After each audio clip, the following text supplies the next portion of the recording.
Welcome to the Horror and Gore Horror Movie Podcast, your number one podcast for all things horror. I'm your host, Big Goobs, and of course, I'm always joined by my best friend and the co-host of co-hosts, Dakota. How are you, Dakota?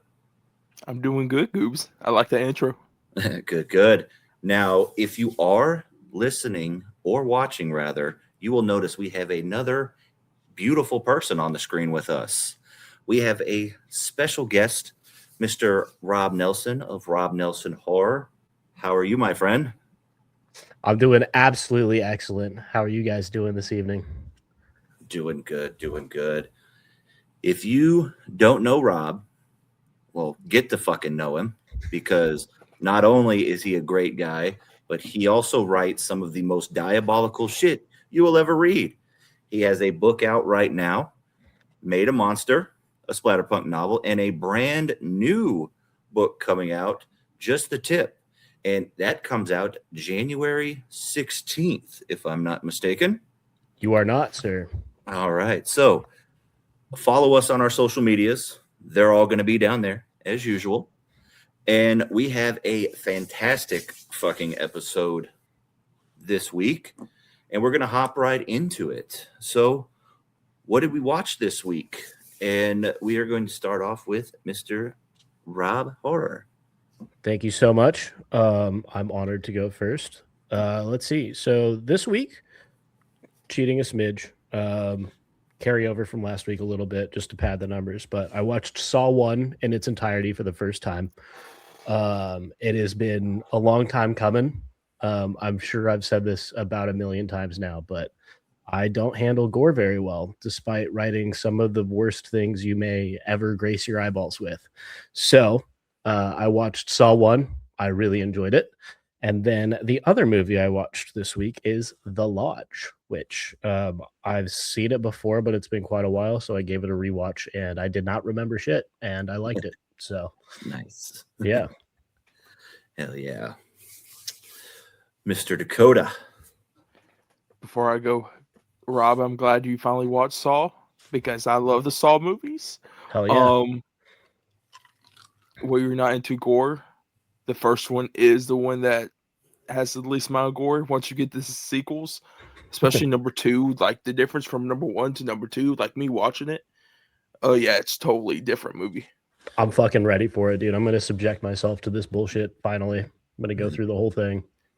Oh, did you like the Collector and Collection? I know you watched both of those. Yes, I did. Yeah, I watched The Collector, fucking loved it. The Collection, I felt was just maybe, I don't know. For me, it wasn't a very strong sequel. I have heard that they've got a third one coming though, so I'm obviously definitely going to check that out. I was thinking with the brutality of those two. Like I haven't watched them, but I know how brutal those two can get because Marcus Dunstan wrote them and directed them. So he also wrote the Saw sequels, some of them. So and if you didn't know, I don't know if you ever knew this. I don't know if you knew this, Scoobs. Also, the Collector was supposed to be a prequel to Saw. It was supposed to be John Kramer when he was younger, before he got into being Jigsaw. So that's where the brutality and everything comes in. So if you can handle those two, I think you would definitely be able to handle the sequels. I think what fucked me up the most about Saw, so like the Collector and the Collection, they're super violent and fucked up movies for sure, but the violence isn't necessarily what bothers me. I should definitely edit my statement about gore. It's sort of the torture elements. Like being stuck in those situations, like Hostel's another one where it took me until I was 30 years old to watch that. And that movie, I loved it actually. Finally, after watching it, I really enjoyed it a lot. But yeah, that was a tough one. But like the Collector, I think is worse than the Collection. And I loved it from start to finish. It was super gnarly, super fun. Did you say you haven't seen them? No, I haven't. I want to watch them so bad, especially where they were supposed to be the prequel to Saw, and they just changed it up a little bit. Mm-hmm. Yeah, I think you'd like them. I mean, yeah, they're very fun.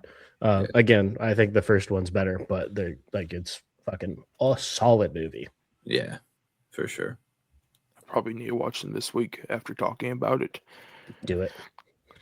So for me this week, I only got one watch in. I know last week I had the plethora of movies. I went back down to one, normal Dakota. But I watched Goob's recommendation that we had in the episode last week of Anaconda from 1997. Yeah. Enjoyed the movie. Banger. Really glad they done a practical Anaconda snake. Yeah. Except a CGI one. There was some CGI, but it's more practical than CGI. Yeah. Yeah, it's one of my favorite creature features ever. I remember seeing that movie in theaters when I was 10 or 11, whatever it was. Fantastic times. Love that. But for me, I only got one full watch in. I did start Dakota's recommendation of Ice Cream Man.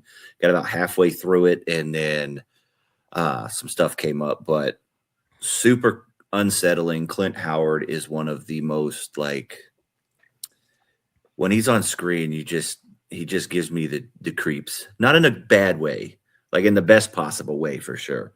So I'm gonna finish that one up. But I did go to the theater the other night and watch Hamnet, which one of the best movies of the year for me. Definitely not horror, but it's a tragic ass movie. William Shakespeare and the telling of how he came up with the tragedy of Hamlet. So fucking great, but definitely a tearjerker. And yeah, that's really it, unless you count the Grinch, How the Grinch Stole Christmas 3 times. The Peanuts Christmas another 3 times. Those ones, because my daughters watch those over and over. So all the time before bed. But those are my watches. Hell yeah. Are we talking about Jim Carrey's Grinch? No, unfortunately, they like the Illumination one. The Benedict Cumberbatch. Okay, yeah, I know what we talk about. They like that one. And then we watched the original Grinch. First off, real quick, the original How the Grinch Stole Christmas cartoon, I had no idea that Boris Karloff was the fucking narrator and the Grinch voice actor. You didn't know that? No, I had no fucking idea. Yeah. The Frankenstein's monster, the Mummy, famous 1930s early horror legend is the narrator of How the Grinch Stole Christmas cartoon. Did not know that at all. That's pretty cool. Yeah. I was like, the title card came up and I was like, no fucking shot. And then I looked at it and I was like, I feel like an idiot. I think I found that out earlier this year when we done the Monsters episode. I was looking through his filmography on Letterboxd, and I'm like, the Grinch. Yeah. But after like watching those movies and listening to his voice, I'm like, okay, yeah, I understand now. Hey, but that look you gave me definitely made it seem like you knew it way before just a few months ago. Just say it. He's like, I grew up knowing that shit. What are you talking about, Gibbs? No. If you took out of all 3 of them, like, I like the original. What was that, from the 60s, 50s? It was, I think, for that one. Yeah, I think so. But Jim Carrey's is like the one that I watch all the time. 100%. Guys, don't hate me for this. I know it can be a tough subject sometimes, but I'm not the biggest Jim Carrey fan. I will say, I knew that was going to happen, Gibbs. I will say that I do love The Grinch with Jim Carrey. I love the original cartoon. I've seen the new animated one with Benjamin Cumberbatch, I think probably once or twice. It's decent. It had some funny moments in it for sure. But yeah, Jim Carrey, the only time I can stand him is when he's in a big green hairy suit trying to ruin a holiday. Man. You don't like him as Sonic? Man. Oh. See, well, that reaction of you not particularly liking Jim Carrey is the same reaction I gave Ian when he said he doesn't care for Jack Black. Hit me right here, man. Fair. Yeah, that's tough, dude. Tenacious D, come on. Oh man, The Pick of Destiny. Ooh. School of Rock, banger. Nacho Libre, one of the best movies ever made. I even I love Jack Black so much, and of course the Pick of Destiny. My wife gave me a 3D printed Pick of Destiny that I carry in my wallet. That's badass. I still have it in my wallet after 8 years or something like that. She gave it to me. Badass, dude. Don't you give that back to the club owner, dude. No, dude. You never know when you're gonna need to fucking go at it, man. Goddamn right. Dakota, have you seen Tenacious D and the Pick of Destiny? No. Dog. You gotta like. I haven't even seen Skull of Rock. So you got homework for 2 movies. Okay, guys. Thanks for stopping by Horror and Gore. We're gonna see you guys next week. Oh man, that's awesome. But yeah, you definitely got some homework. But we're gonna dive into some real quick horror news. We got a few pieces to go over. Dakota, you can hit the first one because I know this is your movie. So, Ready or Not 2, Here I Come. It was supposed to be released on, what day was it again? Oh, yeah, it's the 10th of April. I was thinking it's 11th or 10th because they get those two mixed up. The 10th of April, but now it's been pushed back for 2 weeks, and it will be released, or moved up, sorry about that, for 2 weeks, and will be released now on March 27th of next year, which, to be honest with you, is very not confusing, but I don't know if you guys saw last week, Warner Brothers has a new horror movie coming out that day, and they last Monday they posted a real Instagram, like TikTok and stuff, saying that their trailer was supposed to drop on Tuesday. Tuesday came, no trailer. So on Wednesday, I looked up. I'm like, why is there nothing? They deleted everything. So I don't know if they're waiting now or if this scene's going to be delayed. Yeah. Kind of sounds like Ready a or delay. Not 2. Yeah. But like, dude, Ready or Not 2. Ready or Not is my favorite horror movie, like, of all time. And it's just so fucking fun, so good. Grace as a scream queen is incredible. I mean, the ending of that movie, I remember the first time I watched it, just no idea what the fuck was going to happen. And just, I cry laughed, and it was beautiful. I love that movie so much. Spontaneous combustion everywhere. The best, dude. I'm so ready for Ready or Not 2. Yeah. And I think it might get delayed because what I just remembered is that movie is like The Shining mixed with Ready or Not. Yeah. So they would not put Ready or Not versus another movie just like them right beside each other at all. No. Yeah. All right. So the next piece of news is unfortunately a little sad. But yesterday, James Ranson passed away at the age of 46. He was in quite a few things. It Chapter 2, he was Eddie Kasparak. He was in the Sinister, first Sinister and Sinister 2.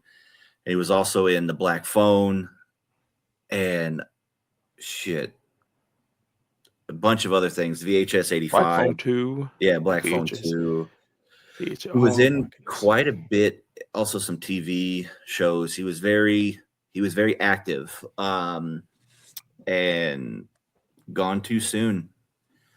I read some reports of what happened. I don't want to go into detail because I don't know how solid those are. So I don't want to say anything that isn't true, but it just is a sad reminder that life is short, no matter what position you're in or what you're doing.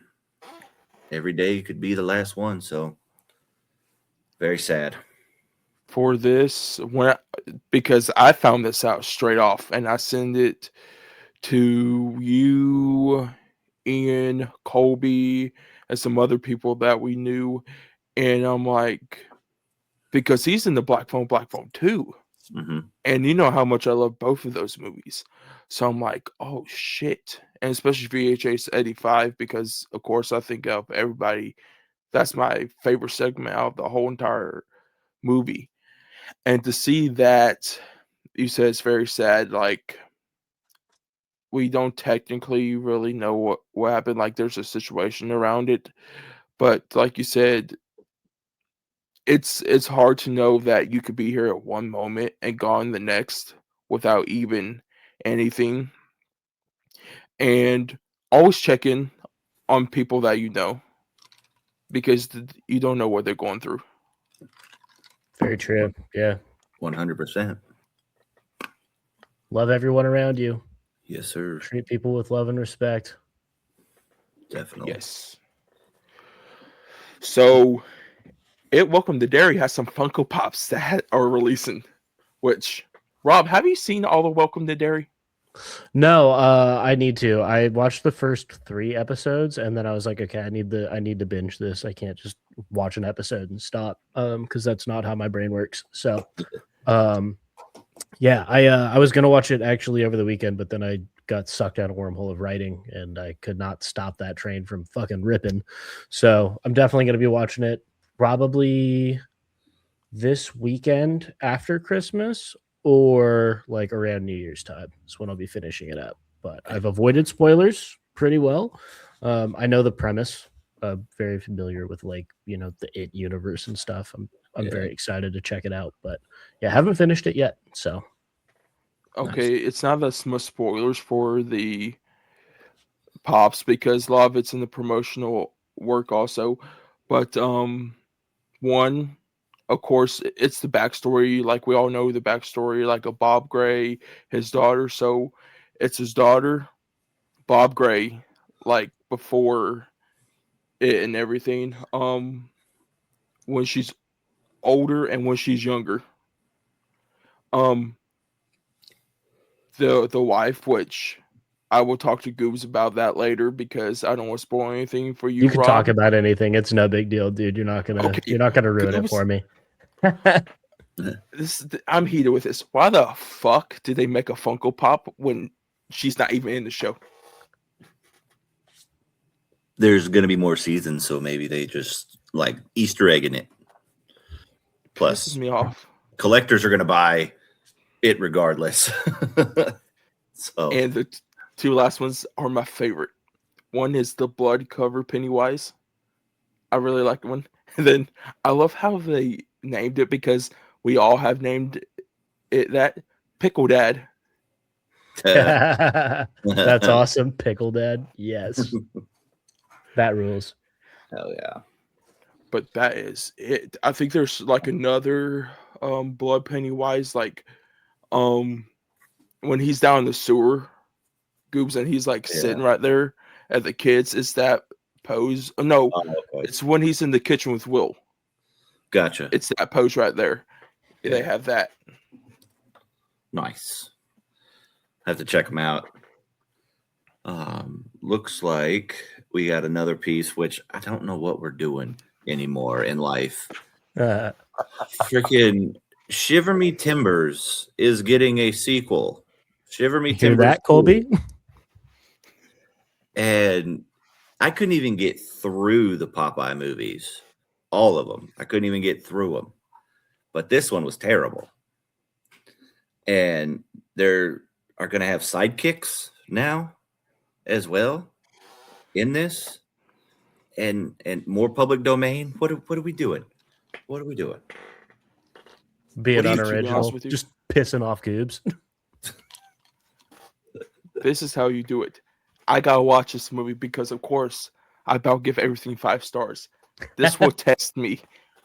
Is this movie really that bad? Because the Silent Night Daily Night franchise tested me, and they won because I gave some bad reviews on that.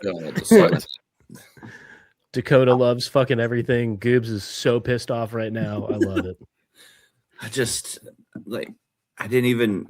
We went from Winnie the Pooh to Mickey Mouse, Popeye. We're getting goddamn Betty Boop. Betty Boop. Yeah, Betty Boop. They're also Bambi. Hey, but the Poohniverse is great. I will give it that. Those ones do it right. They don't try to overstep what they are. They know what they are, but Dude, I swear the other ones tried to make it like so fucking serious. The Popeye ones were terrible. The acting was terrible. You can't just throw boobies at me and I'll be fine. You got to at least give me something in a slasher other than boobs. And that's all they This did. is not the 80s anymore. Yeah. You got to give me some sustenance. And boobs. You heard it here first. But yeah, this one, will I try to watch it? Yeah.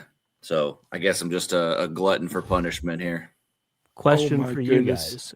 guys. If you could have anything like go public domain and turned into a horror movie, what do you like? What is it?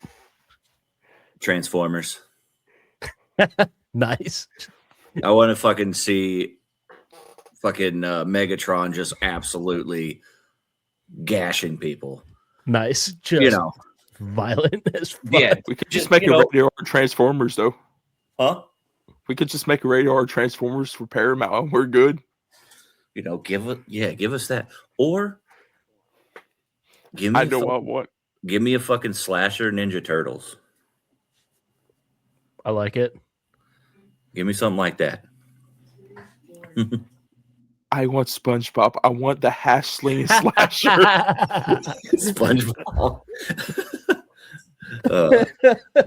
I didn't know what I was expecting you to say, but it wasn't Right? fucking SpongeBob, dude. Fucking Curious George, another one. We are getting kind of a Killer 8 movie, so I'm excited as fuck for that one, by the way. That one, Primate looks I'm dope pumped. as fuck. yeah. I guess for Just me, think so. oh yeah, dude, SpongeBob, Sandy Cheeks, just beating the fuck out of somebody. Dude, I see Patrick Starr just grabbing somebody by their face and just crushing that shit. SpongeBob You know- ran towards the night. I'm ready. I'm ready. You know all those like fucked up like memes of SpongeBob and Patrick, like the really grotesque ones. That's what I'm thinking of. Like just a really terrifying fucking Squidward, like tentacles, Zombie. like grabbing someone's face and just ripping it off the skull, some shit like that. We need to call Rob Zombie for this one. Yeah. Yeah. I think for me, if like I just feel like it'd be a lot of fun as like Ed and Eddie, just like Oh, three dude. degenerate, fucked up best friends, some backwoods trailer park fuckery. Like Right. that'd be sick. That'd be a good Wait, have you guys seen Squidbillies? Yeah. Oh, yeah. Yeah, that's what I want. There you go. Yeah, I'd be fucked up. There you go. You got Squidward and Hillbillies. Is that Miley Cyrus song? You got the best of both worlds. Hannah Montana. My bad. They're not the same, okay? They're not. You never see both of them in the same room at once. Saying that No. right now. Exactly. Just like you've never seen me and Batman in the same place at the same time. Not saying Very Hey. good point. Remember, I've been saying I'm Batman, so My bad.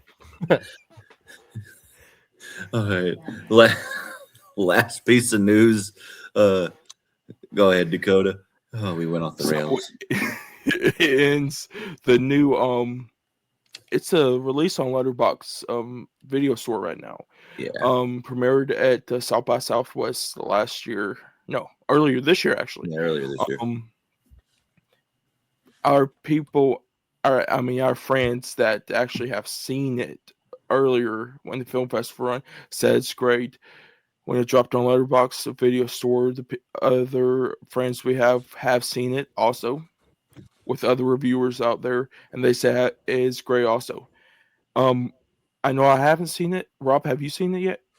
I have not, but I'm looking it up right now. I don't know if I've even seen like information on this one. No, that's Colleen Hoover's It Ends With Us. That's absolutely Yeah. not what we're talking about right now. God damn it.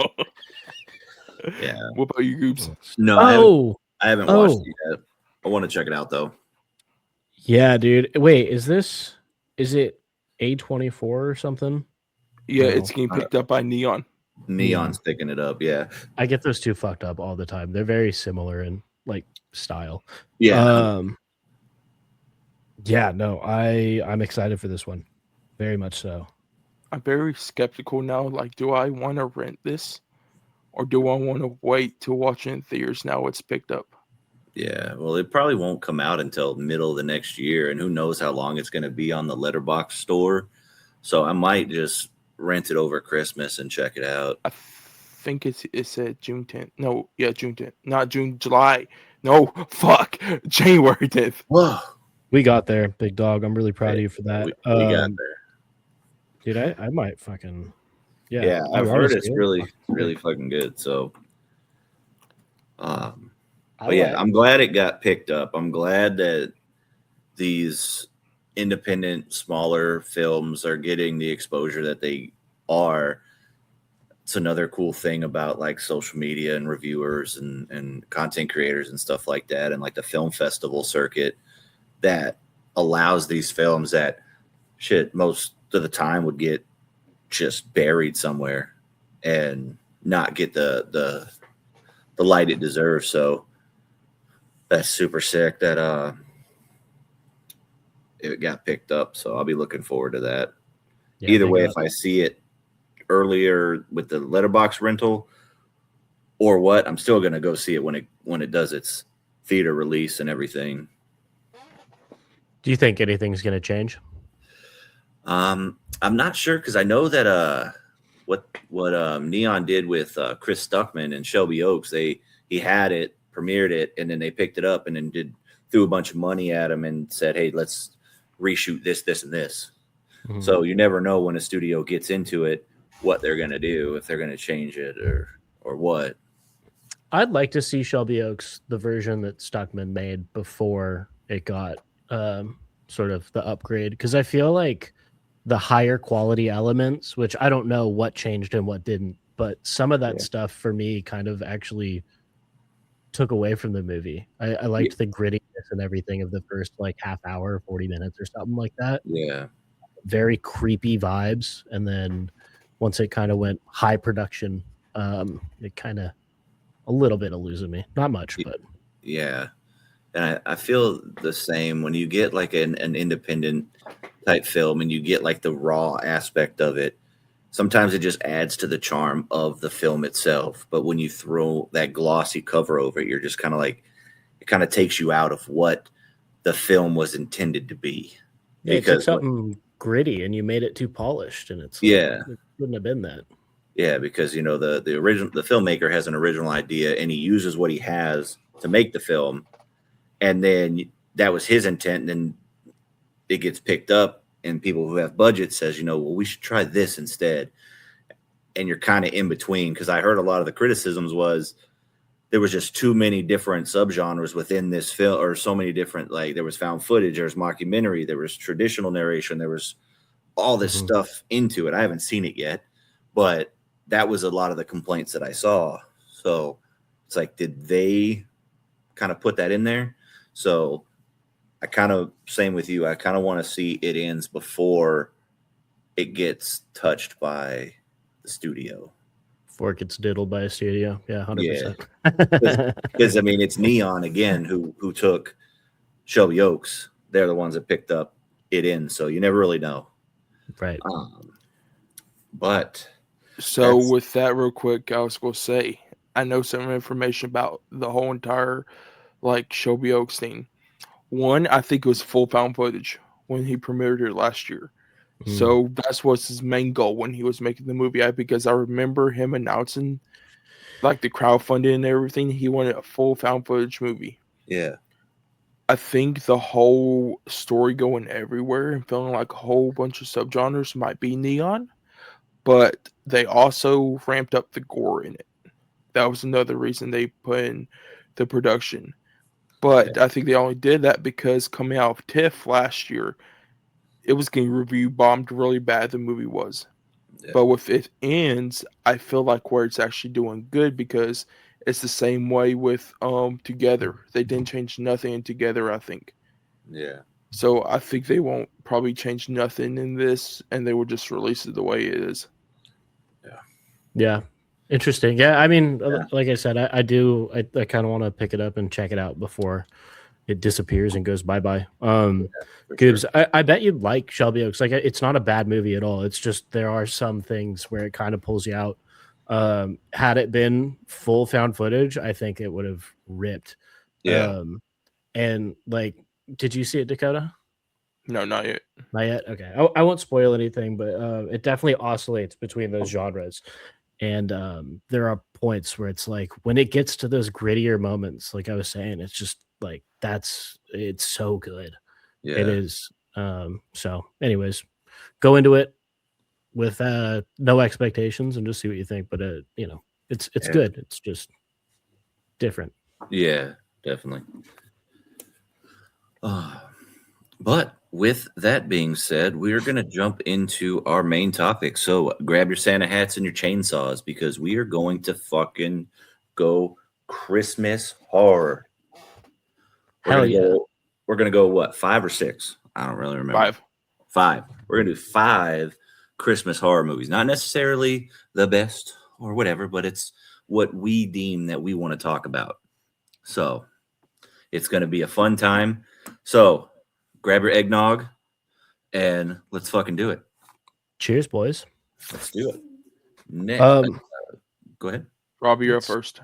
All right. Cool. I hope I'm not stealing from you guys with this one. But it is one that is definitely a Christmas horror movie, and I feel like we've all seen it and have big feelings. So I'm going Terrifier 3. Yes, sir. That's my number 5. I love it. Super violent. What the fuck is going on? Brought some plot into the series. Curious where number 4 goes. And yeah, the Christmas glasses and that opening sequence are wild. So good. Coop, you're up next. All right. So I'm going to start mine off with it's not necessarily horror, but it is, I believe, an underrated Christmas balloon, and that's ATM with Josh Peck. They're leaving a Christmas party, an office Christmas party. They want to go get some food, so they stop at an ATM that it's in its own little building, glass building, and there is a psycho keeping them inside, and it's like a cat and mouse game while they're in there, and it's fucking snowy and cold as shit. And so not only do they have to deal with the psychopath outside of the ATM booth, but they got to deal with the elements and the heat going out and those type of things throughout it. It's solid, and I don't know why it gets so much fucking hate, but I love it. Very intense. Yeah, I love it. I haven't seen it. Yeah, me either. I know about it, but because I've seen like a clip of it, I think it was roaming around TikTok a couple years ago. I will say there is a scene with a fucking like clothes wire type thing. Gnarly as fuck. Love that. Hell yeah. Okay, for my number 5, I'm gonna go with the underrated pick. Very underrated. Dead End. Yeah, I haven't seen that one Love in this a long time. Love this movie. Watched it about a month ago. Ray Wise, I think that's who it is. Yeah, Ray Wise is in it. Lynn Shay. Great movie. Enjoyed the twist in this one. Kind of thought of the twist a little bit at the beginning, but the way they do the twist at the end, and how it goes along with the story, especially like hearing people talk about it more after rewatching it, you can it definitely goes very well with the film. Yeah, that one I literally before we jumped on here, I was like scrolling through shit, just like kind of getting into the spirit of this whole thing, and I was like stopped on Dead End, and I was looking at it for a while, and I was like, do I put it on? I don't really have enough time, but it caught my attention, so I'll have to check that one out. Yeah, hell yeah. Let's see, my number 4. So this one's 2015's Krampus. I'm a big fan of like horror comedy stuff. Todd Packer can never go wrong. You got Derek from Step Brothers, come on now. And Toni Collette, obviously, fucking absolute legend. I thought it was a ton of fun. I like all the sort of spooky, stupid, fun elements to it. The Krampus design is pretty badass. Yeah. It's dumb, but like in a great way. I like it. Dude, the fucking one-liners in this movie are diabolical. They're so fucking good. My favorite part is the gingerbread men Oh, seeing yeah. his fucking crazy ass cookies and shit. Just absolutely fucking them up, and the dog eats them. So good. I love that one. You seen that one, Dakota? Nope. Oh, Banger. Gotta- Such a banger. yeah, dude, it's so good. All right. I'm going to go with a little bit of a different one here, but I'm going to go with Anna in the Apocalypse. I almost watched that. Dude, it is a zombie musical Christmas movie. One, well, fun fact, I love musicals thanks to my wife. She got me into them, and I fucking love them. I love zombies, of course. And Christmas, you can't go wrong. And this just encapsulates all of them together. And it's so fun because it's in like this small British town. So you have like this small setting. It's a different kind of comedy because it is from the UK. So it has like that different. So like flat and dry. Yeah, humor. exactly. So it has that different delivery, but it's fucking great. And I think it's super slept on. It's from 2017, so it's still pretty recent, but it's fucking great. I love it. Nice. Yeah, I haven't seen it yet. So my number 4 is a movie. Oh, this movie you can watch it on Christmas if you want, but you probably need to drink something while you're with it. Definitely don't watch it while you're pregnant on Christmas. And this is Inside from 2007. I still need to watch this one, man. I'm too You haven't nervous watched to watch. it yet? Dude, I'm too nervous to watch it, man. The Bro, French. This is the only French extremity I have watched, and this is so fucked up. The French French? are fucking gnarly, man. I need to just fully commit and go for it. Because The fucking cover art to this is nuts. Dakota, That- if you can handle this shit, you can handle fucking Collector, dude. What right, the fuck am I looking at? dude, and that's why I'm in. so fucking scared to watch it. I'm gonna just say this: you watch Frontiers, right? Yeah, Chuck said Inside is a Disney like copy of anything to Frontiers. dude, I get that, but it's a pregnant lady, and I fucking have an indescribable piece of anxiety with pregnant women. Like, You just want them dead super bad because the movie does that. Oh, I need to fully sit down and watch it. Maybe I'll do it. You know what? Maybe that'll be my early Christmas present this year is to finally sit down and watch it. skip Christmas vacation, dude. Fuck it. We're going way off the deep end. Let's go.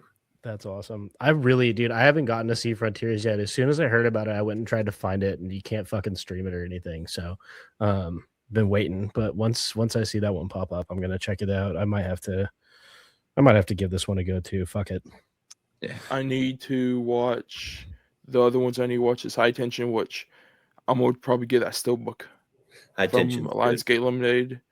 Martyrs I need to watch, and of course Frontiers. I don't know if you need to watch Martyrs, but Yeah, Martyrs fucked me up, dude. I felt numb after that movie. Like, Jesus criminy. why stop there? Just go August Underground. Just hit the trilogy real quick. Fuck it. No, you dude, know what movie? Like off topic, you want to know a movie that fucked me up? Yeah, I saw The Devil. I saw Oh. The Devil. What is? That's the Korean revenge film. That one's gnarly as fuck. That first 5 minutes fucked me up. I'm like, oh my gosh. Koreans know how to fucking party when it comes to horror movies, dude. Yeah. Goddamn. All right. I'm guessing it's my number 3. So Yeah. I'm gonna go with a movie that I rewatched this weekend, which is The Lodge. Nice. Which is it takes place, leading up to Christmas. It is sort of a slow burn. It was very reminiscent of Hereditary in some aspects. You've got the culty vibes. You've got a little bit of craziness in there. You've got a dollhouse. I mean, shit, how much more can you act like Hereditary? But Yeah. That's a good one. That's the one with those bastard kids, right?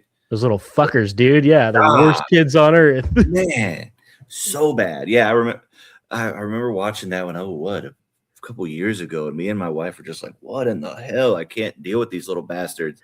Young They're Bill, dude. They're such pricks, man. Yeah. Well, it does a good job of kind of fucking with you. Like you don't really know what's happening. Sorry, Dakota. Have you seen The Lodge? No. Okay. It's decent for sure. Have you seen Hereditary? Oh, I love Hereditary. I hate Hereditary. Anyways, The Lodge is it's good. It's better than Hereditary. It doesn't suck nearly. It's not fucking 7 business days long. It's not just a cut of Tony Collette screaming over and over. But anyways, it's very fun. It'll get you. It's a good one. Yeah. So the question I got with both of you, so you both have seen The Lodge, right? Yes. I haven't seen this other movie. But which kids are more annoying? These or the boy from the Babadook? Oh, these kids for sure.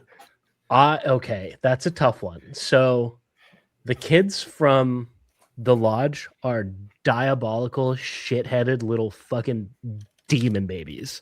Yeah. The kid from the Babadook he's definitely going through something. So once you realize what's happening, it makes sense that he is the way that he is. I will say on screen, he is way more of an annoying little fucker than the kids from The Lodge. They actually know how to be quiet, but I think they're worse. Yeah. I think they're worse humans by far. Those little bastards. It happened, for no reason. When it happened, I was like, no fucking way, dude. Yeah, that's a good one. I'm gonna need to rewatch that. I need to rewatch that and Dead End, both of those for sure. I'm gonna go a classic. It's ridiculous. From 1997. We're going Jack Frost. Ooh, okay. And not the Michael Keaton one. Okay. Dude.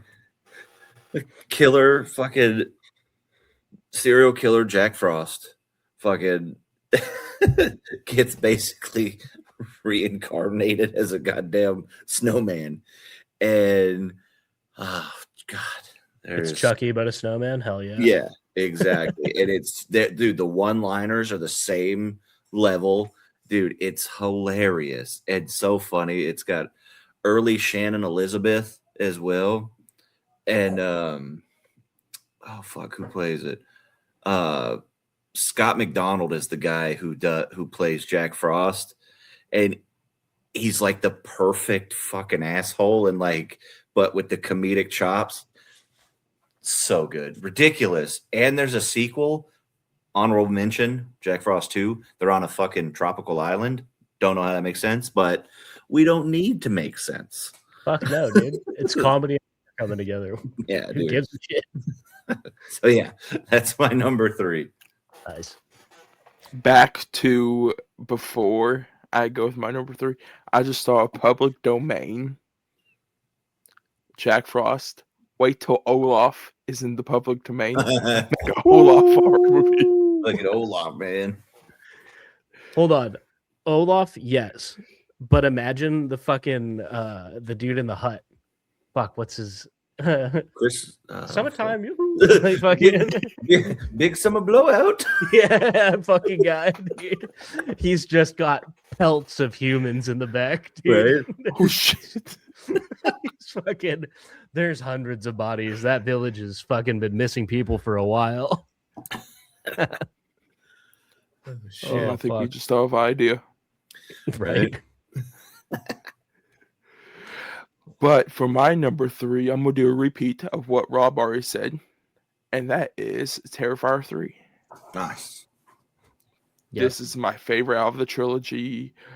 This is the most brutal art that I think we get in the whole entire franchise. Most of this number 2 can do like top to top for like brutal art, but this is the funniest that we see art though. I think that it is the funniest that we see art. I still, dude, I maintain that the first one is the most brutal form of art. Like, When I first watched the first one, I was like, this is a dude dressed up as a clown being an absolute fucking demon to this town. Yeah. And that upside down saw scene for me was like, holy fuck. I had to stop the movie and walk away, give it like 2 weeks and come back to finish. Like that fucked me up. I will say though, the bathroom scene in the fucking third one, holy shit, dude. Fuck. Man. That was nuts. Yeah, dude, I still think the first one is the most unhinged one of them all. The upside down saw, and then when Art starts getting his ass beat, and the chick comes to him, and he just turns around and shoots her. He just pulls the gun out and fucking shoots her. So crazy. Yeah. Oh yeah. Just unhinged. Do you know what's my favorite scene from this whole entire franchise? What's that? Number 2, mashed potatoes. Yeah. Their mom was such a bitch. Yeah, I love how he comes in with the little bow. Mashed potatoes right to the face. Fucked up, dude. You know what's funny is I didn't watch the second one like right when it came out. I took a while.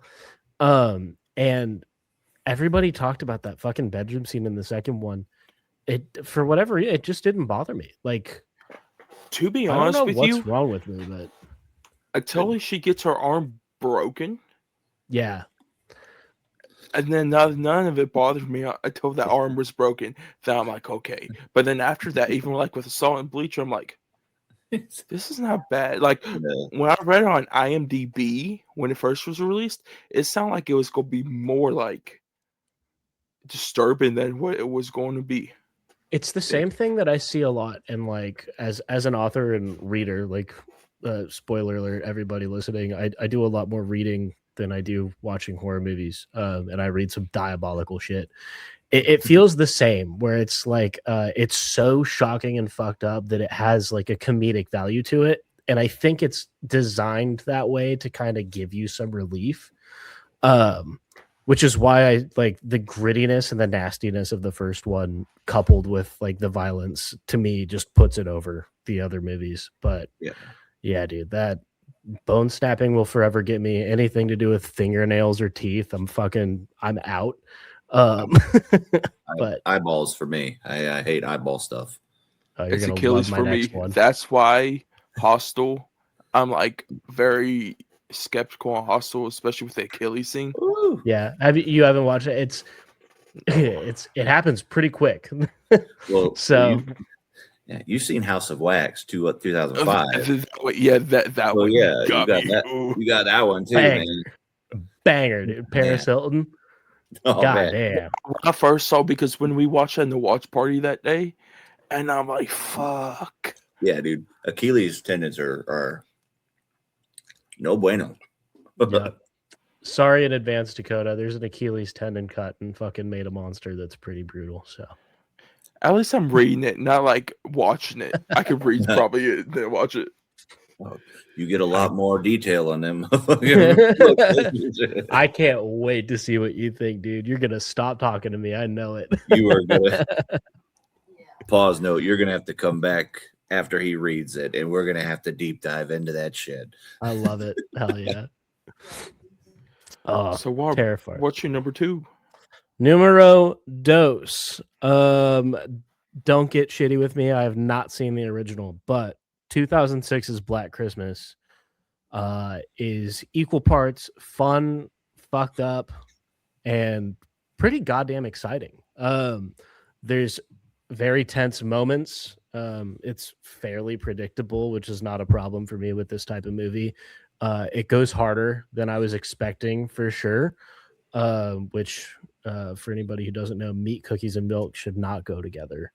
Lots of eyeball stuff. It's a rough one, but it's pretty goddamn good. Yeah, I enjoyed it the first time I watched it. I haven't watched it in quite a while, but don't hate me, kind of the same thing. I think the first one, I appreciate what it did. I appreciate just the simplisticness of it and how scary it is with how simple it is. But it's so boring. I'm sorry. I get it. I understand. I appreciate, but it's so boring. It's slow, and I'm okay with slow burns, but this one just so drawn out. But it is fantastic. But the 2006 was definitely more up the ante, and just that gave it more of a excitement. Like I you feel said. like that decade in general, like the 2000s for horror movies, was pretty solid because it's right around that time when they really started amping up a lot of the intensity with things.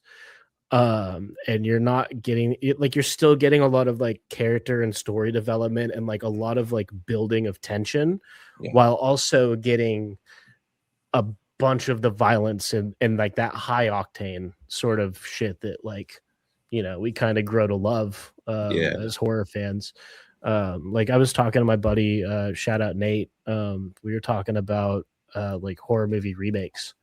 And like, dude, like Friday the 13th remake, super solid. Yeah. Fucking The Hills Have Eyes, so fucking good. Yeah. Like that, just, you know, that, like I said, that decade of horror was fucking solid. Yeah, for sure. And then going into, you know, the Crazies remake. Ooh, so good. You know, like I feel like in 2004's Dawn of the Dead, Zack Snyder's fucking dude. I do like that one. It's just that's why I think remakes are fucking. And then shit, just in this couple weeks ago, Silent Night, Deadly Night. You know what I mean? There's a purpose for it. And yeah, that early to mid 2000s run with fucking remakes, Chef's Kiss, 03, Texas Chainsaw, all that. You know what I mean? It was a perfect decade for horror remakes.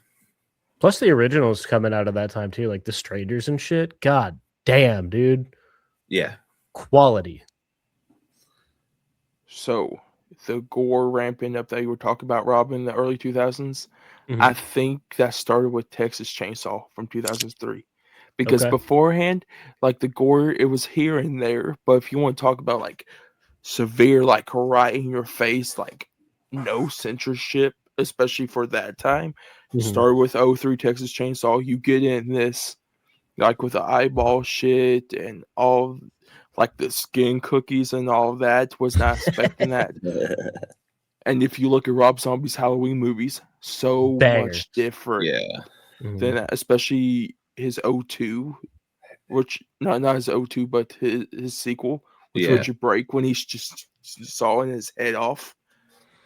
You would not seen that back in like the 80s and 70s. Yeah, you'd be called a witch and fucking burned at the stake for that shit, dude. Right.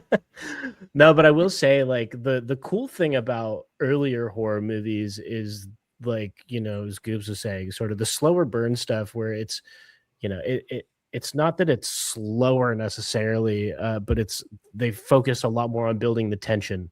And sort of the dramatization of everything, like Halloween, like the original, like it's so tense, and like that dread and everything, I think, is like what it all started as. And then it's like anything else, we as consumers become sort of desensitized to things over time, and that's when you start ramping up the gore and having some fucking real fun, dude. Yeah, for sure. And yeah, one of my favorite early horrors is 1979's Phantasm. Barely, and I say this in like the best possible, barely anything like exciting happens, but it's so tense and so weird and so creepy. And the tall man is just, that dude just standing there, and you're just like, that guy's fucking scary, dude. They just do well with the simplisticness of it and building that tension. Yeah, I think it was like 70s and like 60s, especially with that, like you guys have said, like you, like with Phantasm, haven't seen it. Halloween, love the original Halloween. It really, like Rob explained, it really does build the tension with Michael in the whole entire movie. Texas Chainsaw from 74. Wild movie. Really builds up the tension in the whole entire movie and the creepiness. It does it with this. Psycho, 1960. Yeah. Like Alfred Hitchcock is like the master of tension. of suspense tension. That whole entire movie, you feel it in the whole entire movie. I think it really started ramping up like early stages in the 80s, especially like with Friday the 13th. It tried to have that tension in there, but it put that gore, but it really ramped up, I think, especially with Nightmare on Elm Street. Yeah. It had some of the tension, like keeping like Freddy Krueger away from the kids, because Robert Englund's only in the movie for like 5 minutes. Yeah. Mhm. But it ramped up on so much of the gore, especially with spoiler alert, by the way, but the movie's nearly like 40, it's already 40 years old. No such thing as a spoiler. There's a statute of limitations, dude. We're beyond it. Go for it. Yeah. Johnny Depp's death scene in it, the bed scene. Yeah, so good. Most brutal thing I think you have seen like in early 80s, especially that stage, with everything coming out. And like that, and like we talked about last week, same day release with Silent Night, Deadly Night. You would not see some of that stuff, like the antlers through the midsection. You will not be seeing that back in the 70s at all. Is it the 2003 version of Texas Chainsaw Massacre where she's like running through the house in the very beginning and he like grabs her and fucking just slams her on a meat hook? Yes. That fucking dude, that scene, every time I see it, I laugh my ass off. That's the dude. Oh, is it?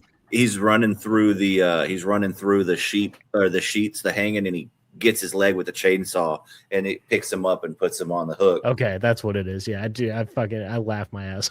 It's so funny. Stay. Like, yeah, dude. Oh. My turn. Number 2. Yeah, it's your turn. Now, I don't know if I'm gonna I know you guys aren't gonna take it, so I'll just kind of wait for the second one. And it's funny because the first time I watched the movie, I couldn't get past the dialogue, and I think that's the biggest critique of this said movie. So I'll come back to it. But I will put A Christmas Horror Story. From, let's see, it's 2015. It is one of the craziest endings to a movie that you will see. The twist that happens left my jaw on the fucking floor. It's like mall Santa who has like crazy like PTSD type shit. He ends up fighting Krampus and elves and all this shit. And like the twist that happens at the end will I haven't seen it yet. Dude, it will fuck you up in the best way, because you'll get into it and you're like, oh shit, like we're going down this rabbit hole, right? And then all of a sudden the ending happens. Motherfucker, if you watch it, record yourself watching the end, and I want to see it, because fucking hell, I wish I recorded my I'll have to do that for you, dude. I'll make that your Christmas present. I might not get to it till after the holidays, but I'll do it. Yeah, dude, a Christmas Horror Story, wild, but it's so good. It's brutal. It's bloody. It's got a great story, and the progression of the storytelling is fantastic as well. And I mean, you got fucking spirits, zombies, Krampus, elves, just everything. It's so good. That's awesome. I do have a little recommendation with that, because everything you just talked about reminded me a lot of a Christmas horror book. So it's on Audible too, but it's Christmas Eve Carnage by John Lynch. Okay. It follows an evil Santa and an evil elf, and it is goddamn diabolical. It's a ton of fun. It's extremely violent. It's extremely just wild, off the wall, comedic, tense. It's a good one. Highly recommend that. And you said Christmas Carnage, right? Christmas Eve Carnage. Yeah, I can hit you guys with it after the after the. Oh, we don't wait around here. God damn! All right, I like it. I'm putting that in the add to wish list. There you go. Stop whatever that bullshit is you're reading right now, Gabe, and just fucking go read. No, yeah. I don't even know why I'm reading that shit right now. Real quick, going. Sorry to jump in real quick, but it's another Christmas horror book. I believe it's Christmas. The new one by Daniel J. Volpe. Is that a Christmas one? Yeah, All the Rage. All the Rage. Yeah, I saw that shit and I was like, I want to read that one too. There's so much. I don't know what it is. Just a caveat. Christmas horror is one of the coolest things because you can go in so many different directions. You can go campy and cheesy with the Santa, the Krampuses, and whatnot, or you can just go downright diabolical with Inside or Terrifier 3. You know what I mean? There's just so many avenues, and you could go through like the history of Christmas or the different cultures' Christmases and shit. There's just so much fucking shit. Mhm. And I think it's one of the best, what do you call it? Like specialty genres or niche genres of horror is Christmas horror. One thing that I think is really cool about it is the fact that like there's so much whimsy and like lore around Christmas that like even if you went so beyond off the rails, like you can create something very like, you know, fun and have it still be really good and have people not be like, what the fuck is going on? Because it's like there's so much like magic about Christmas and like all the things that you can just tap into. So yeah, I'm a fan of it too. It's really fun. Yeah. Number 2, Dakota. So for my number 2, it's the newcomer to the Christmas horror franchise, and that is the remake of Silent Night, Deadly Night that just was released last week. Ooh, just at number 2. Damn. Yeah. Love this movie a lot. Like we already explained it last week on the pod, but if you guys are new here, I will go over again. Really, it does a lot of the things from the original. Like Billy sees his parents get killed, he turns to evil Santa, and he kills people. But the way he does it and the twist that goes along with this is so well done. Like Rowan Campbell is made to be Billy Chapman. I love his performance. Mike P. Nelson done a very good job with this. And like I said in the last episode, I hope we get a sequel to this because that ending definitely opens up if it could have one. Yeah.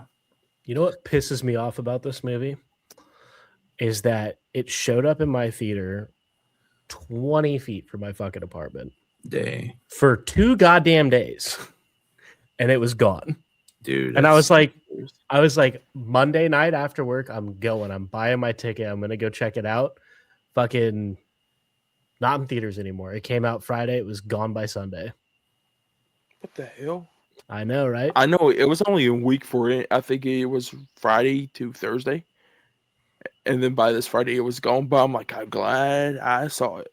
I'm so fucking bummed. I noticed I can rent it from like Amazon. Or no, I can pre-order it, not rent it. Sorry. I got so excited when I saw the little like basket icon next to it. I was like, all right, buying and watching this immediately. Wrong. So I'm very excited to watch it. I cannot wait. I know it's going to be a banger, but I missed out and I'm pissed off, dude. Yeah, dude. I had to go. Every theater by my place had fucking 9:00 showings. And now, mind you, I work weekends from 6 a.m. to 6:30. 3 hours after I get off work, I'm usually asleep. But nope, I had to fucking wait till 9:00 to go see this shit. And I was pissed. But it was worth it. But then you walked out of the theater and you go, God damn, dude. Right? It was worth it. It could have been 10:30 and I'd be fine with it. But there you go. Imagine if it sucked, how pissed off you would have been. Oh, dude. Goobs, was that AMC for you? Yes. AMC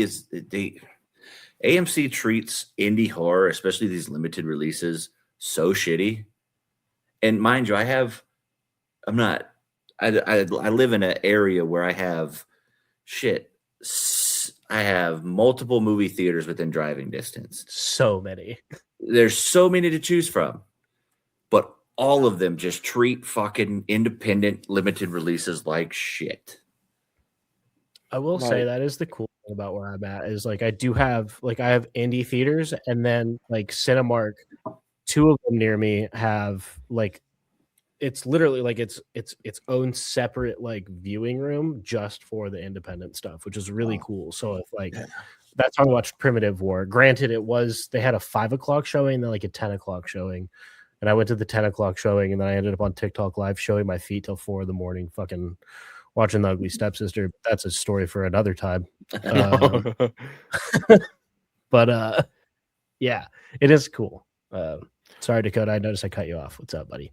You're good. I was going to ask you, did they show the Silent Night, Daily Night showings at your Cinemark, or was it your independent theater? It was the independent theater. Yeah. I don't know if it's necessarily independent, but they are smaller and they do typically have a lot of the indie films in them. That's where I watched Bone Lake, which fucking, oh my God, love that one. Same. But yeah, I missed out and I'm super sad. I did a double feature the same night. I started with Bone Lake, and then I walked right across to fucking Good Boy. Let's go. That was my double feature. Total opposite of fucking dude, fucking 670. It was the total opposite of tone, and I was just like, you're watching the first one, watching Bone Lake, and you're going, I'm oddly turned on right now, but whatever. Then you go to Good Boy, and you're like, I'm scared as shit right now. Like, what the fuck is going on, dude? My emotions are everywhere. Blood was flowing here and there and everywhere. Oh fuck, dude. So for me, for this, my Cinemark and Regal. Like all the Regals around and the only Cinemark around me had like 9, and it was 8 and 10 p.m. showings. But my theater, which besides mine, the restaurant down in Florida, had showings from 2 p.m. all the way to 10 p.m. So I'm like, thank goodness I had at least a 2 p.m. showing. Did you say to Florida? Yeah, no. There's one here, but the rest are down in Florida. Florida. Are you within driving distance to Florida? No, my Dakota or Goobs. We are within driving distance to fucking like Alaska if you want it. I mean, I'm so confused. I'm like, you don't live anywhere. No, so what I'm saying is their chain. They're from Florida, but they have one gotcha. Where I live. Gotcha. It's a Florida theater, but they have one near you. Got it. Because they got driving. I was like, why the fuck would you drive to Florida? Obviously, dude. Come on. Fuck. How the fuck have you met us yet? But you're driving down Florida. God, I wasn't thinking the same thing at all, dude. No way, idiot. Oh shit. Number 2, Dakota. We already talked about my number 2. It's Rob's number 1. Oh yeah, never mind. It's pee time for Rob. Here we go. I don't know if either of you guys have seen this movie, but I loved it. It's The Wolf of Snow Hollow. Oh, is that the one with Adam Driver? No, that's the fucking. There's a zombie movie with fucking Bill Murray. Yeah, I know. Yeah, it's Selena Gomez. No, this is. I actually don't recognize any of the actors in it, but it is The Wolf of Snow Hollow. It's hysterical. It's got a great storyline to it. It's got a twist you're not expecting. It's got heart. It kind of mixes all the things, but it's a ton of fun. I loved it, dude. I think I've passed this multiple times, but I know what it is. Okay. I remember, like, I think it came out in like 2018 or something like that, sometime around there. I saw a clip of it online, and like I laughed my ass off, and then I looked it up, and I was like, "Oh shit, this is a horror movie." But it's, dude. Again, the one-liners and the comedy in this one are hilarious. Like the deadpan delivery, just the ridiculousness of the situation, and the main cop, the way he acts towards everybody, is equal parts, honestly, a little sad, but just so fucking funny, dude. It's great. Like, listeners, if you have slept on The Wolf of Snow Hollow, it's my number one for a reason, and it's fucking great.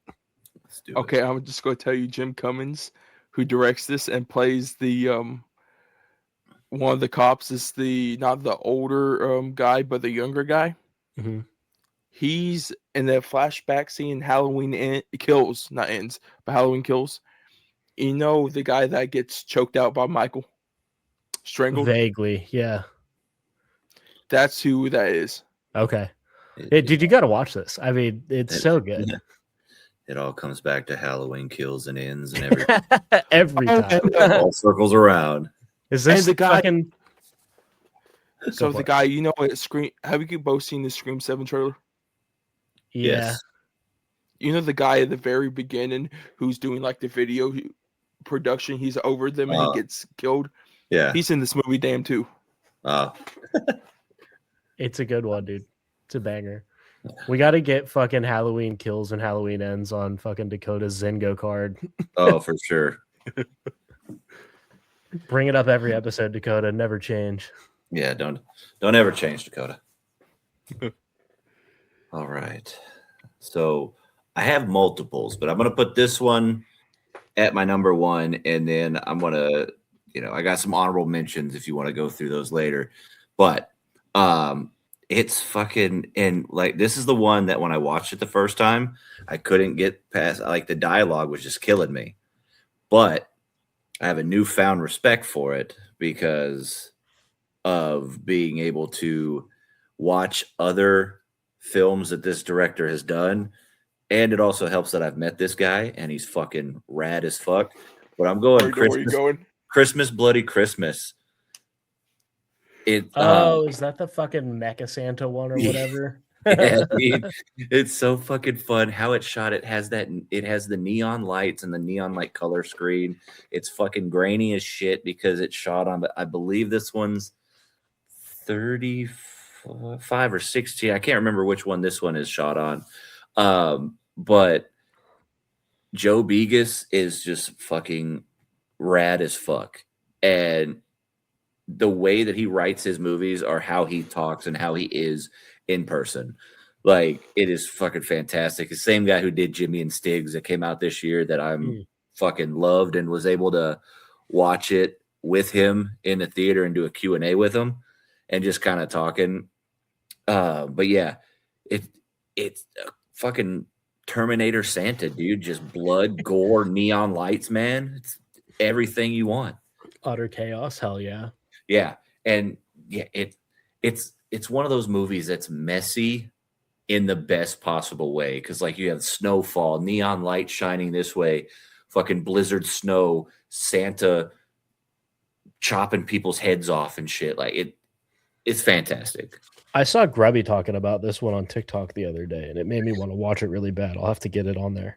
Dude, it's so good. I will say the F word is just about every other word in that dialogue. So it definitely starts to tire you out a little bit. But like I said, after watching his other movies and then see that, I'm like, okay, I get it. Hitting account. I need to watch this one still. Dude, it's on Netflix right now and Shudder. Yeah. I thought the Shudder original. It is, but it's on Netflix as well. That's why I rewatched it. Because I remember when this was released, I think it was 22 when it was released on Shudder. And I'm like, okay.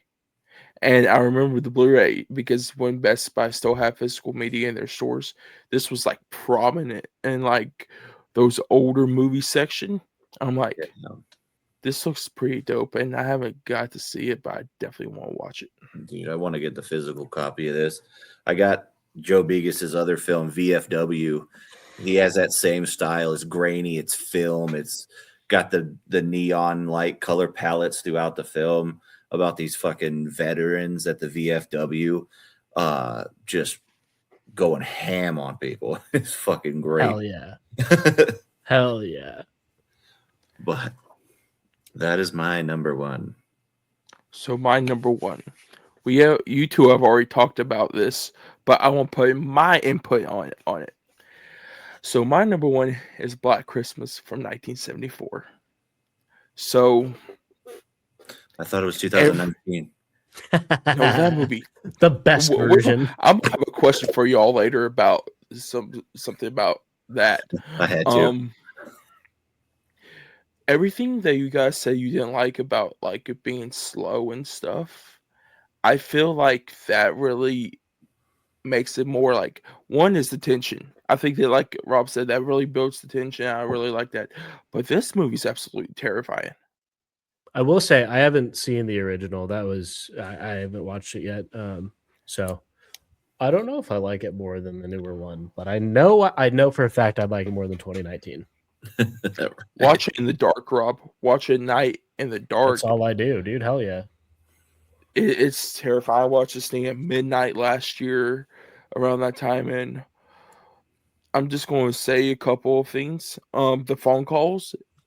Oh my goodness, this is the most creepiest phone calls I think I have ever heard in horror movies. He's very like grotesque in his dialogue, very vulgar. That's what I'm on. But we all know about it. You probably know about it because it's all over the posters. The eyeball scene between the door. One of the most creepiest things I think I've ever seen in a horror movie. It like terrified me. Like I had to like look around like at my bathroom door because it was open to make sure like nobody was standing right there. It makes them that more creepy. It was very hard for me to sleep that night because this is very different than any of the other horror movies, because a lot of the horror movies we watch is like kind of like a fantasy type, like a Freddy Krueger or a Jason Voorhees, like especially where Michael Myers is like becoming now like art. Like when they were first started, like yeah, that is more of what we are known. But have a random like person from a insane asylum come into your house and just call you from like upstairs and like try to stalk you and pick you guys off one by one is absolutely one of the creepiest things and scariest things, especially back in the 70s, because like the 70s you could leave your door unlocked and like you thinking nothing was going to happen. And I think this like was like the most like prominent of like changing that in people's minds, is like, oh, you better like be watching out like wherever you are. Better watch out. You better not cry. Better not pout. I'm telling you why. Fucking Black Christmas, 1974. That's why. God damn it. 74, right? Did I fuck that up? Yeah, no, it's 74. Perfect. And I'm not 100% if this is true. Anybody in the comments, let me know if I got this wrong. But Bob Clark always wanted to make a sequel to this, and he wanted to do it on Halloween. And he talked to John Carpenter about it. He brought up the idea, and it's so ironic how many years later, 5 years later, John Carpenter made Halloween. Yeah, that is interesting. Your misdirection. Ooh. I will say that's one of the cool things, kind of going back to what we were talking about earlier, is like these older films taking a simple concept, the eyeball behind the door, or the phone calls and the grotesque and sort of vile dialogue and these things. Like it's not even like a time thing. It's when it's pulled off correctly, it's utterly terrifying, like you're saying. And I think a lot of newer movies miss the nuance of how to set those scenes up, because they kind of mask that stuff with the violence and the gore and the depravity and all the on-screen stuff. But like when you look at movies like that and you see like a camera panning to like a wall or a roof, and you hear footsteps, or the phone rings when it's dead silent out of nowhere, like those little moments after the tension builds, it makes you jump. And it can be very scary. And it's like, in the 2006 version of this film, there are many scenes where you just see an eyeball through something. And I think they kind of probably tried to take that from the original, and because it's overused, it loses like sort of, you know, the intensity of it. And there are a lot of eyeball situations going on with the movie, so it could have just been some sort of like, you know, setting up those scenes. But yeah, I think when movies focus on the tension and build it that way, they can be so much scarier than just watching somebody get their leg chopped off or their back gets stamped out with cookie cutters and, you know, whatever. But yeah, for sure. I think what a lot of people don't, and I think it's kind of weird. Man, not weird, but it's kind of a lost kind of feeling, like, you know, when you're watching something and it's scary and you close your eyes, but you still hear what's going on, you're still scared. It's all about the noise and the setup and and how things are going in there. So sound plays a big deal, you know, just this, like you said, the vulgar fucking language and from the phone calls and just like those type of things within the original Black Christmas, and then other parts as far as like the sound goes, the screams, the yells, and just your basic scary parts.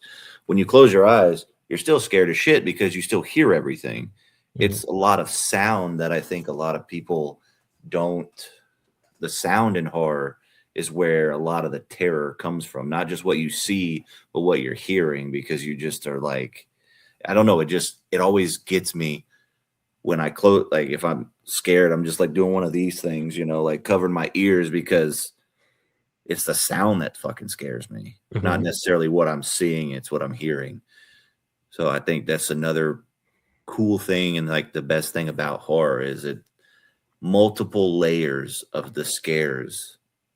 Yeah. And how they're able to do it. Some people are able to do it like masterfully. We did Alfred Hitchcock, you know, a few episodes back with Psycho.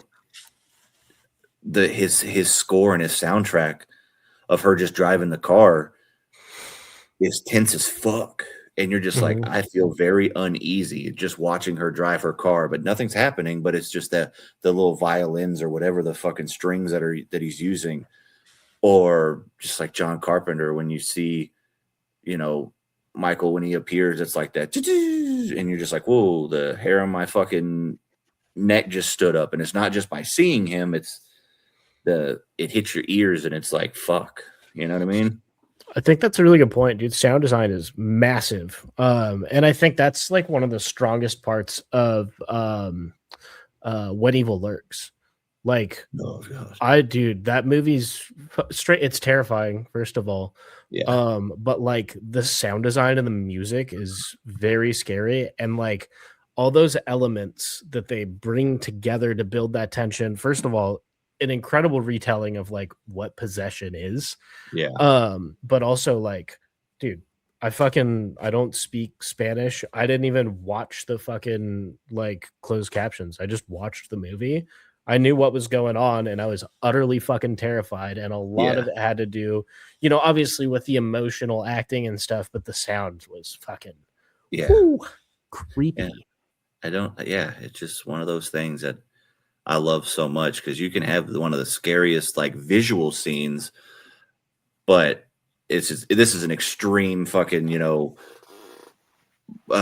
example, but that you could be watching somebody get hacked up and this and that, but if you have that, you know, soundtrack in the background of like the rodeo clown running around, that you know, you're not going to find anything scary, because it's just, it doesn't hit the same. But if you have all those elements of what you're seeing, what you're hearing, it just is fucking terrifying. I think that's what, I don't want to say it was limited, what they were limited of showing back in the early days of horror, you know, even when you get to like you go even further, like to black and white, it was a lot of no dialogue and just sound design, and, you know, that sort of silent films with that.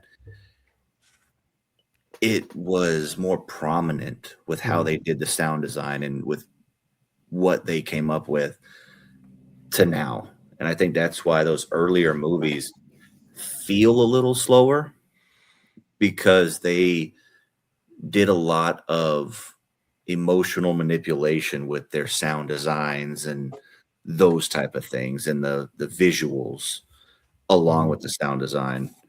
Unlike now, you have like fucking art just going bananas. You know what I mean? Like, so it's just a different time and the evolution of it. But I like how we can all watch new horror movies and love just the brash, in your face violence, gore, whatever, but also turn on the old movies and go, this is still fucking scary because of just a whole different style.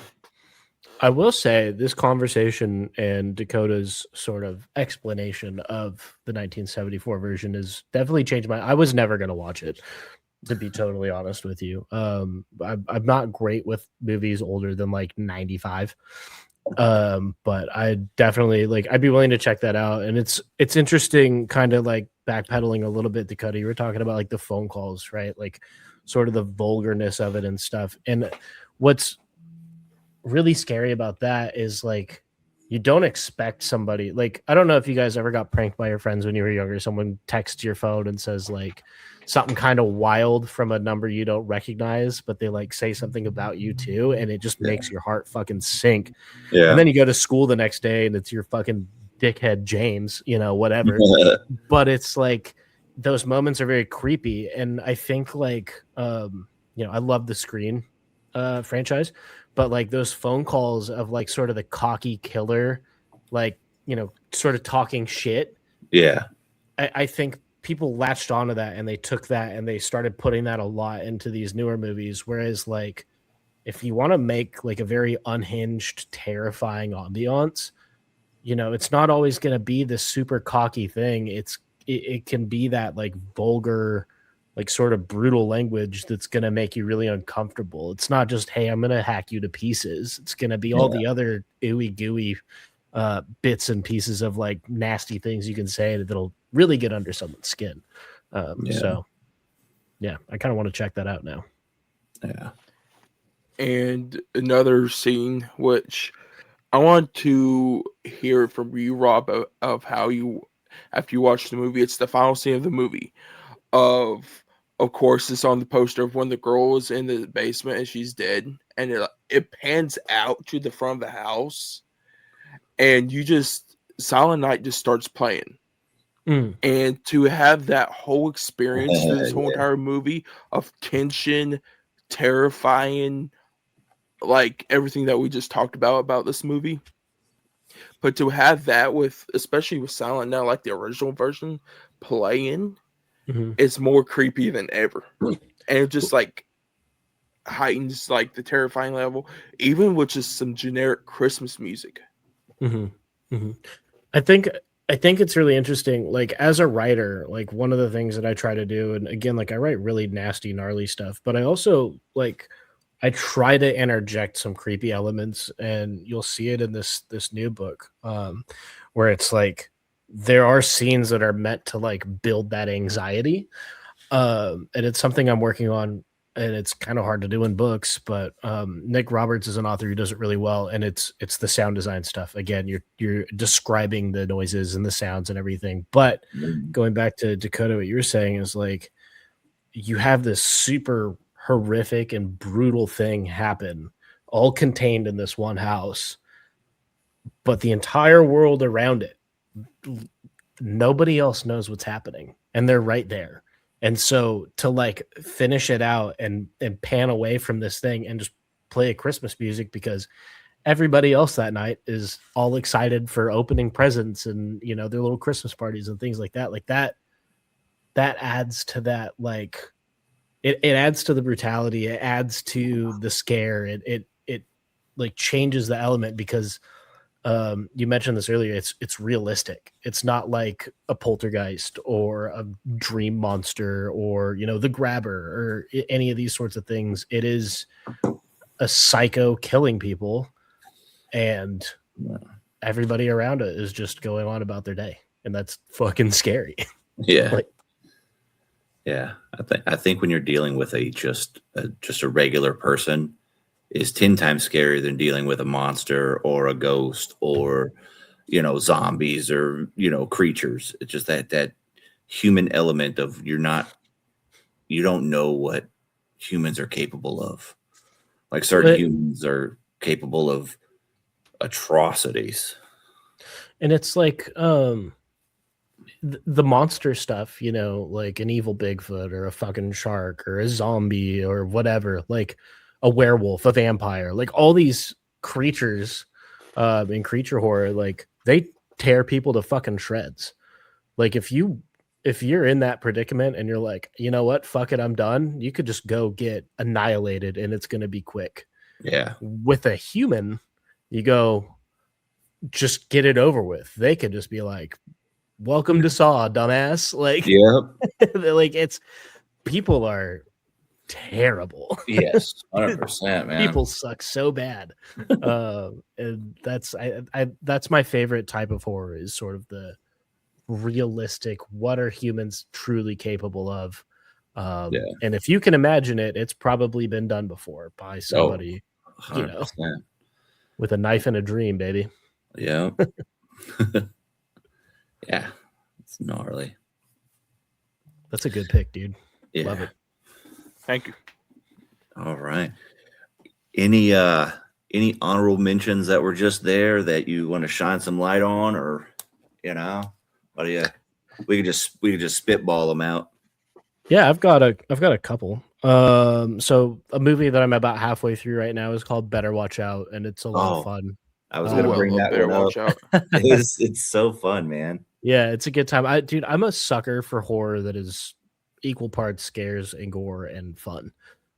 So I'm really enjoying that one so far. I don't know where it's going, but I like the whole like the kids trying to get with the babysitter element, and then fucking they set up this big scare, and that's where I ended, like that reveal. So that's where I'm at. I can't wait to hear your thoughts on where it goes. Yeah, I'm looking forward to it. I like it a lot so far. And then Gremlins. I haven't seen Gremlins in a very long time, but that one's definitely like it's got the Christmas horror. And then the last one I wanted to mention, it's not a movie, but it's a TV show, and it's the first season of Stranger Things. You know, you've got the Christmas lights and everything like that, but also the season ends on Christmas, and it alludes to the fact that not everything is actually okay at fucking all. So I really enjoyed that first season. Hell yeah, I dig that. Couple of them that I really enjoy that, you know, Violent Night with speaking of Stranger Things, Violent Night with David Harbour. That one's fun as shit. You know, it's brutal. It's pretty. It's got some good action. It's more like an action horror, you know, Santa, but it's badass. P2. Have you ever seen P2? No. So that one's pretty dope. It goes back into the human element of it. Lady's working late at Christmas Eve at her building. She goes to get her car out, and she can't leave. So she goes to the fucking security guard. Let's just say that security guard has been waiting for this opportunity. Oh no! And, yeah, and it becomes a cat and mouse game in a parking garage, which I think parking garages are scary in general because there's so many pillars, and you know you don't know who's gonna be there and whatnot. You know what I mean? I design and build parking garages, dude. You take that back, goddamn it! I'm just kidding. Excuse me. They're terrifying. Yeah, dude, because they're so big. There's just so many different angles and up, down. You know, you can go up this way, but then you're going down the other way. You don't really fucking know. I can't tell you how many times I've been lost in a goddamn parking garage. But that one's really good because it turns into this cat and mouse game and a game of like obsession, and it delves into like that it sounds kind of weird, especially the day and age that we're in, but that like male loneliness epidemic where it's like you think that she loves me, she just doesn't know it yet type shit. And dude, it goes incel behavior. Yeah, and it's really good. It's definitely not the best movie, but I really fucking enjoy it. And like I said, it's got the Christmas flair to it. and with you liking some comedy involved with it, but there's a movie called There's Something in the Barn. Okay. And it came out in 2023. This guy inherits a house in like Nova Scotia, like in the Sweden area, one of those type areas, and they come from America and they go over there, and it's a beautiful house and there's a barn and stuff, but there's literally an elf in the barn, and it sets out certain rules in the fucking to take care of the elf, or it's like a gnome elf thing, and it's like no loud music, no bright lights, blah blah blah. And of course, Americans don't listen to shit and don't care about any other people's culture, so they just are like, whatever, we're just gonna do what we want to do, and it just goes absolutely crazy. Kind of like the Gremlin rules, don't do this, don't do this, and they just ignore everything. And it goes pretty hard. It's pretty funny though. It's got the fucking guy Martin Starr is in it, and was from Freaks and Geeks and Silicon Valley, and dude, I almost watched that today. That guy. I know who you're talking about now because he's the one of the teachers for Spider-Man. Yeah. And he was in Knocked Up and Adventureland, and he's been in a lot of stuff, but he's the main guy. He's so fucking funny in Silicon Valley, dude. Just his deadpan delivery, everything. Yeah, I almost watched that movie today. Like I was working from home. Don't listen to this. But I like to throw shit on when I work from home, just like have it in the background, kind of like an audiobook, right? So it's not that big of a deal. But yeah, I saw that one, and I saw that guy, and I was like, dude, this guy's so fucking funny. I gotta check this out. Yeah. So all right, it's there. It's on the list. That's a good one. What about you, Dakota? I have never heard of this one. Now I looked it up on Letterboxd right now. I'm just going to say, you know how on Letterboxd, if you get the Patreon, it has that picture above?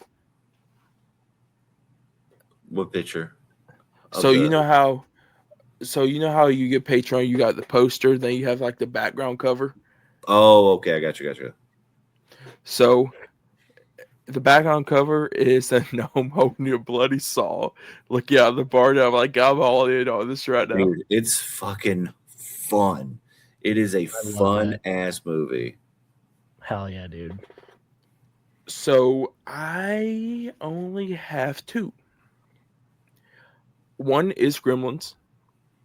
Like Rob said, Christmas has a little bit of horror in it.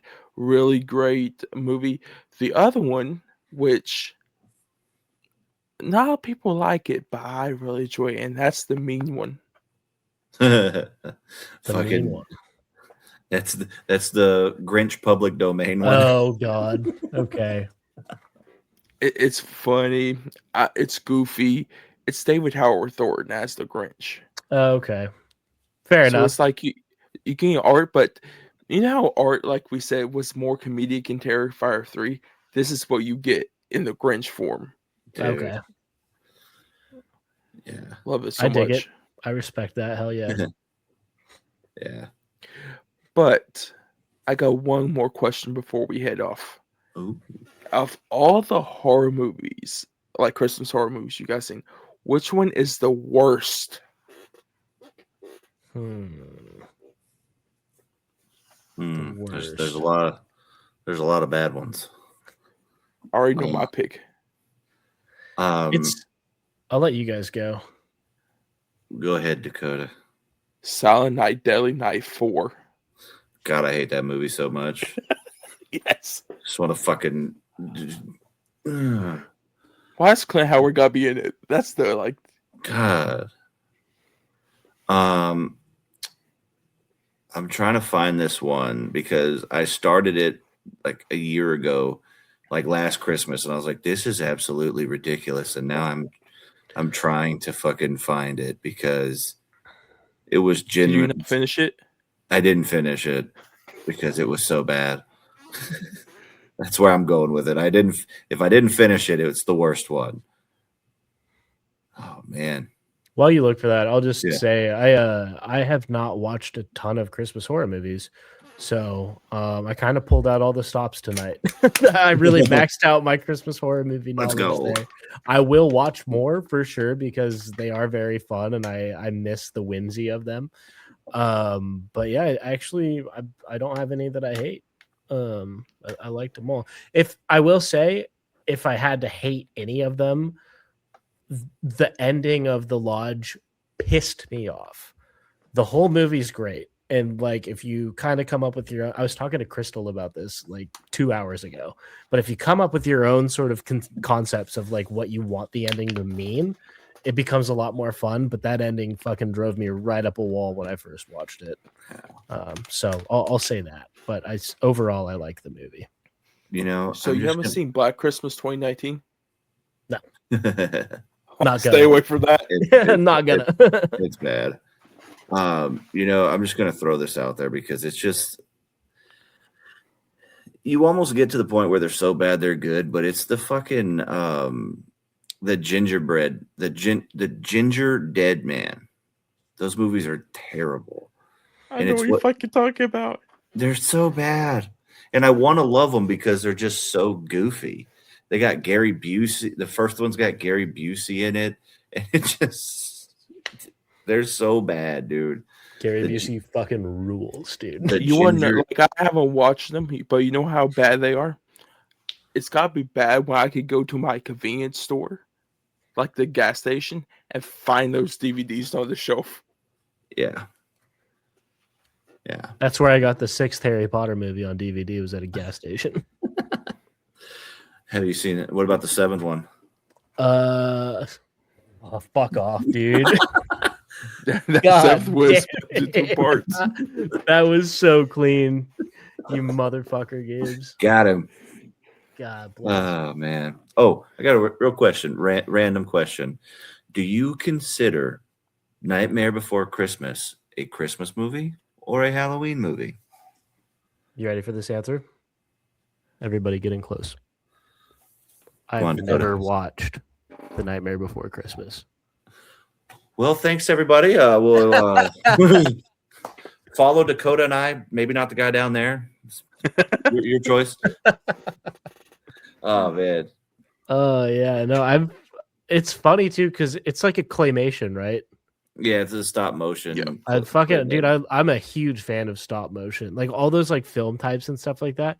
I don't know why I've never watched it. Like I've almost watched it about 1 million times. A lot of people I know, it's like their favorite movie. But for me, I just haven't. I don't know why. Maybe it's because I'm just trying to be super cool. But yeah. Yeah. I would say though, based on what I know about it, I would call it more of a Halloween movie than a Christmas movie. Because I'm more of it being a Halloween movie. Because I mean, it's basically based in Halloween Town and everything like that. So that's why I was just curious. Dakota, when is the sequel, The Christmas Before Halloween, coming out? Because that'll be a Christmas movie for sure. To be honest with you, I'm gonna go with this. They always wanted to make a sequel to it, but Tim Burton doesn't want a sequel. Tim Burton's a weirdo.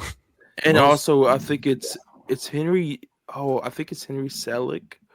That I'm sorry if I got his last name wrong, but he went through hell with this one because you know how everyone thinks that Tim Burton directed it. Yeah. No, he actually directed it, and it's like the only movie he's like credited to people's minds is Coraline.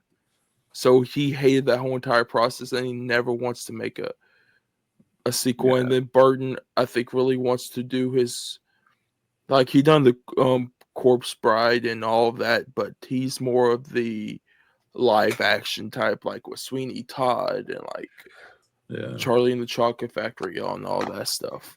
But for me, it's been a long time since I've seen it in full. I think it was like the last time, probably kindergarten, first grade, which was like more than 20 years ago. I would say, because I've seen clips of here and there when it's playing like on like Disney Plus and like when it was on ABC Family, more Halloween. Yeah. Yep. I'll watch it sometime. Yeah. I pinky swear. There it is. Dude, Don't flip me off, Dakota. Dude. I was gonna say it looked like he freaking No, I grabbed your pinky and pulled it. Clip this, dude. Shit. But anything else before we wrap up? Well, wrap up. Christmas. Fucking go watch the Wolf of Snow Hollow. It's like fucking a Christmas version with werewolves of Scout's Guide to the Zombie Apocalypse. That's what it reminds me of a lot. God, I love that movie so much. It's I see parts of that movie. I actually like parts of that movie. You're gonna like the whole goddamn thing, and you're gonna like the Wolf of Snow Hollow. I promise you both that. Yes. Shit. All right. Well, if you are watching the YouTube version, drop a like, hit the subscribe button, hit the notification bell, drop a comment, let us know what your favorite Christmas horror movie is. And I just hit my computer, no big deal. We're gonna play that off. Leave it in. All of our tags will be in the show notes, especially Rob. If you haven't followed him by now, do it and also support him with his independent author journey. Made a Monster. He's also got a short little novella, Scrambled Eggs, which Yuck. and Yeah, dude. just you will not look at scrambled eggs, breakfast, or bendy straws ever again the same. He also got Just the Tip coming out in January, so support him. He's a great dude, great friend, great author, just an all-around great person. Oh, I love you guys. This has been a ton of fun. I'm super appreciative of you guys having me on, letting me act like I know ball with horror movies here. I was so psyched to find out that I had 7 of them, dude. It was, but no, it's always fun hanging out, chat with you guys. I have a great time. And yeah, I really appreciate the shout outs. You know, you guys are fucking awesome. Always, brother. And Spotify, Apple listeners, hit that 5-star rating. We thank you guys as always for being here. Oh, I'm getting a hand palm. What's up, Dakota? Oh, say 5 stars. I have something though. What you got? First of all, thank you, Rob, for joining us. And also, I hope everyone that's listening and watching right now has a Merry Christmas. Be safe out there. If you guys are drinking, don't drive. Definitely call for a ride.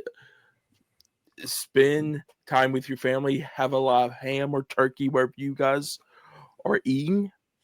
But Jellied eel. what?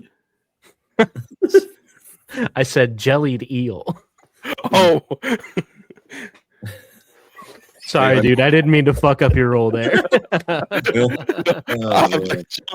that, chat. That sounds gross, kind of now. Ooh. Yeah, and to piggyback, everybody have a Merry Christmas, a safe one, upcoming, safe New Year. Just know that no matter what you're going through, there's always somebody there for you. Hit us up in the comments, our DMs. This is a rough time for a lot of people, and not to get Debbie Down or anything, but I know that seasonal depression is a real thing. And, just know that there are people out there that just know that the world is better with you than without you. So Merry Christmas, Happy New Year, and just thank you guys for being here. And for Rob, Dakota, and myself, we will see you next Tuesday. Cheers. Love you guys. See you next Tuesday.